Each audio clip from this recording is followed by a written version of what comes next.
Eden Zero is back, and we start off with actually Shira's capital going nuts. Yeah, so the administration there is kind of losing their mind now that their entire fleet just flew off without any pilots. And apparently, those ships never had any AI to begin with, which means Muller somehow was able to hack into thousands of ships, add an AI to them, and then manually control them. How? Does that mean he went from ship to ship uploading an AI into it? Or did he upload it through the comms of the ships because they're all linked together? So he could have done it that way, I guess. I don't know. If the ships were never designed to have an AI in the first place, how would he be able to, upload an AI?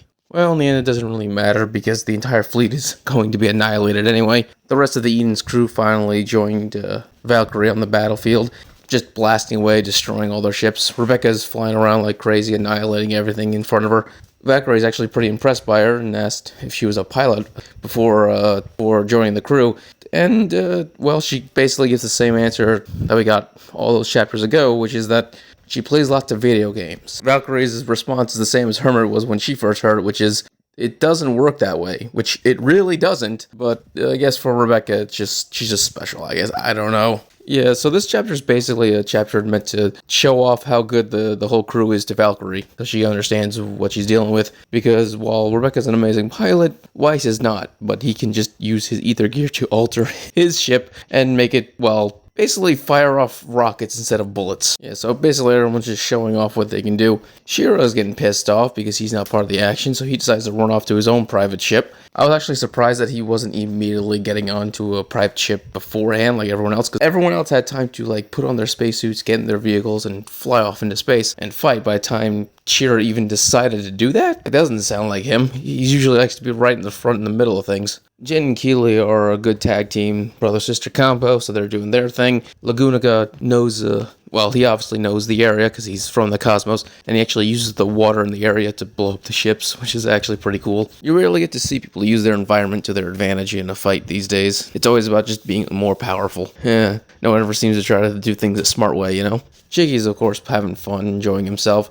Then a bunch of bullets get fired at him. Valkyrie freaks out, but Jiggy's like, nah, it's fine. I can use my gravity to redirect all the bullets. And he does, he's fine. And Valkyrie actually thinks that the entire crew is just a bunch of cheaters at that point. It's kind of absurd, just that all of their abilities that they can do, stuff that they can. And then she proceeds to just kick an entire spaceship in half. Homer then points out that she's pretty much the most overpowered person there at the moment. The AI-controlled spaceships are flying all over the place, so they can't really target it with the Eden Zero. So instead, they decide they're just going to invade the surface, and so they're just going to clear a path, and so which fires off the main gun, it blasts, and it fucking annihilates everything in front of it. Apparently, even a bunch of motherships were completely annihilated because Shira's men are all freaking out by the fact that this one ship can just take on an entire fleet on its own.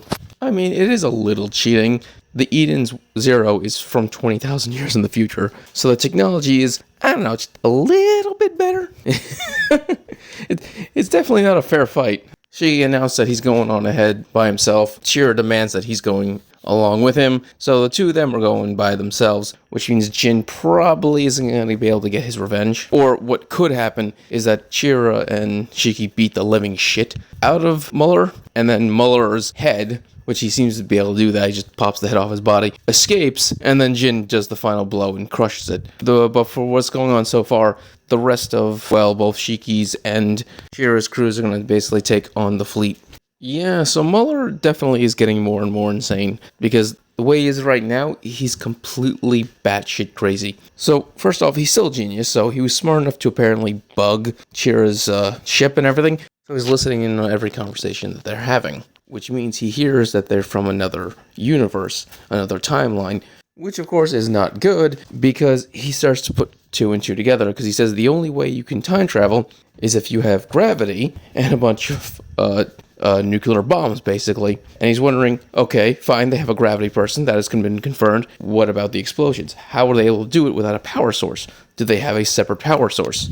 And he actually starts to scan the area, and what he discovers is, Rebecca. Rebecca obviously has the same ether gear as her mother, and apparently Muller knows the signature for Cat Leaper. Which means in this timeline, Mueller has some interaction with Rebecca's mother, and most likely the church in general. What that interaction could be, I have no idea. From what we've been told, the church is very, very closed off and very secretive. So if Mueller tried to get anywhere near their head priest, I'm surprised they didn't kill him. Which means Mueller isn't just a bastard, he's probably super lucky too.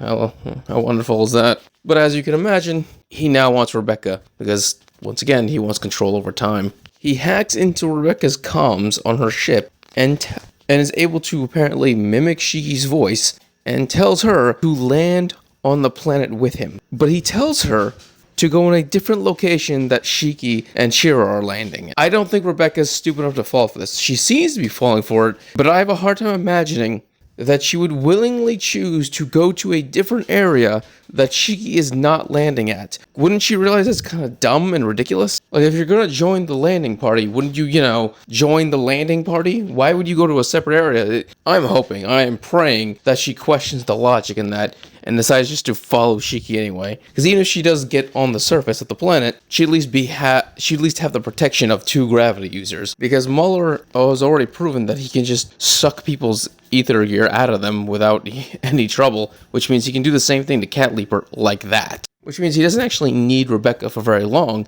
he just needs her for like a single moment within range of his machine that allows him to absorb people's ether. Once she's in range, he now has power over time. Period. And Mueller with the power to control time, that is disturbing. Alright, if you enjoyed this video, please subscribe, give it a thumbs up so you enjoy more Eden Zero and other anime things. Thank you and have a great day.